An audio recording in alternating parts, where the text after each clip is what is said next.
Starting in Campo, California, TBone did the Pacific Crest Trail, and he hiked as I followed along in Paco in our van. And then when we got to Tehachapi, he had hiked about 565 miles, and we headed west, and we started just moving up in the van up to the Pacific Coast Highway, which has been a great experience.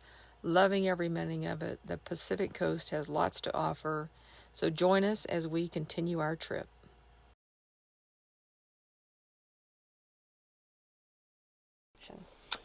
Yeah, so here we are, another day in Oregon. This will probably be our last day in Oregon until we come back in the future. Last night we stayed at the Fort Stevens State Park, which was really cool. It was right in the middle of the rainforest, right on the Pacific coastline, and got to take a look around there.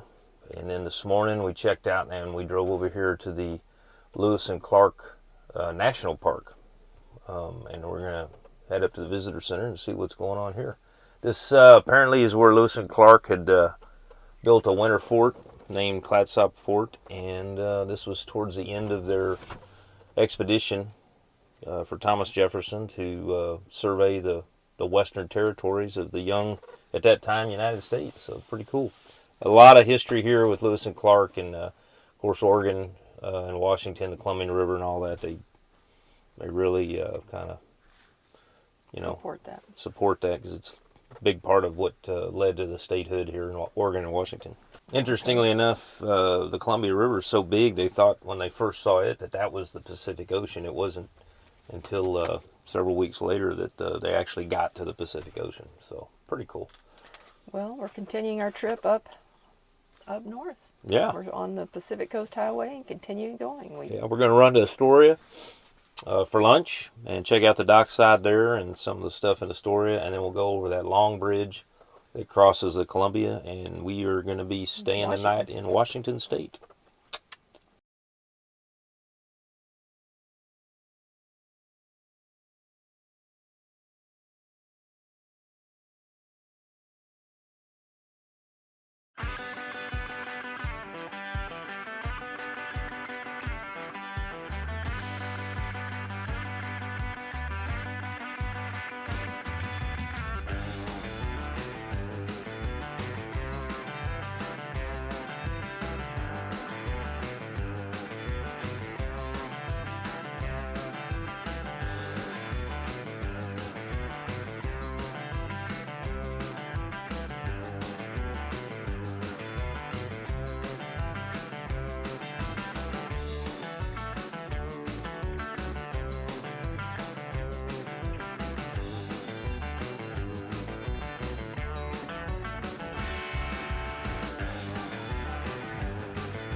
Almost looks like Louisiana.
they were using them when they were in the big logging days, when they'd use the river to float all the logs down to the lumber mill. They put all those pylons up so they could basically put the logs in there and hold them until they were done doing whatever they were doing. Keep left onto West. This is another small bridge to get over to Astoria. We're still in Oregon. We'll be in Washington once we cross the Great Big Bridge. They got a cruise ship there. Yeah, they do along the coast. Go past these lights. Then at the next set, turn left onto Basin Street.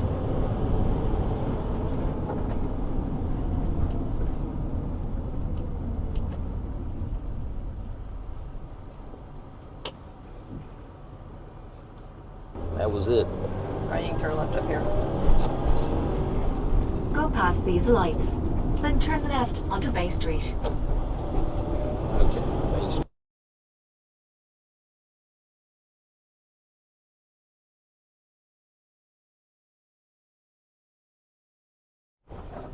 Paco got us right up here. What a view. That's a pretty cool statue there. The cannery statue. Alright, let's go eat.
The Astoria Megler Bridge.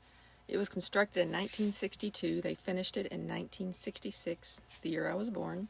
The bridge is actually 4.1 miles long. It's 400 feet high, and it's now the longest continuous cantilever through truss bridge in the world. The cantilever superstructure was built 90 miles upstream and barged to Astoria. The last structure built in the United States using hot rivets. It was designed for 150 mile per hour winds and 9 mile per hour river currents. So there are a total of 48 navigational lights on it. 5,000 marine motor vessels pass under the bridge each year. Just an interesting tidbit about the Astoria Megler Bridge.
A lot of farming. Cattle. Got farmland, once we left the bridge, we took a left, went through a little town called Chinook, and now it just opened up to farming.